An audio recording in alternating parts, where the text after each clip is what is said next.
আমরা জানি হোয়াট মানে কি, কিন্তু এই হোয়াটের সঙ্গে যখন আমরা ইফ যোগ করব তখন এই হোয়াট ইফের মানেটা হবে কি হবে, কি হবে যদি, বা কি হতো। তো ব্যাপারটা আমি তোমাদেরকে বুঝিয়ে বলছি, তোমার মনোযোগ সহকারে শুনবে।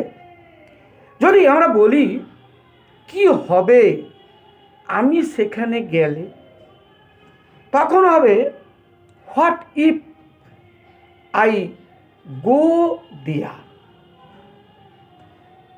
এবার যদি বলি কি হতো আমি সেখানে গেলে, what if I went there. যদি বলি কি হবে তোমার ইংরেজি শিখে, what if you learn English.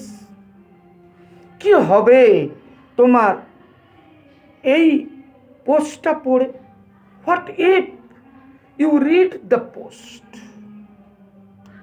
এবার বলি হোয়াট ইফকে আমরা কি হবে যদি দিয়ে আমরা প্রকাশ করতে পারি। তা যদি বলি কি হবে যদি আমি না বলি, তখন অর্থটা দাঁড়াবে what if I don't say. যদি বলি কি হবে যদি আমি না পড়ি, what if I don't read. কি হবে যদি আমি না যাই, what if I don't go. কি হবে যদি আমি না খেলি, what if I don't play. আশা রাখি তোমরা ব্যাপারটা বুঝতে পেরেছ। এবার বলি কিভাবে হতে হয়।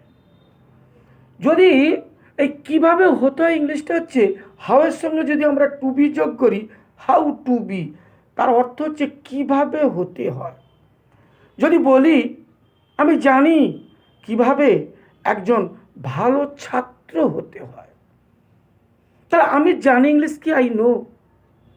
তা কিভাবে হতে হয়, how to be a good student.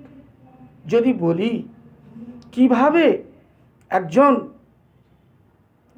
ভালো শিক্ষক হতে হয়, তাহলে কিভাবে হতে হয় ইংলিশ কি, how to be. How to be কিভাবে হতে হয় একজন ভালো শিক্ষক, how to be a good teacher. আশা রাখি তোমরা ব্যাপারটা বুঝতে পেরেছ। যদি কেউ বুঝতে না পারো তাহলে আমার ফোন নাম্বারে ফোন করে জেনে নেবে। আমার ফোন নাম্বারটা হলো 9339699555।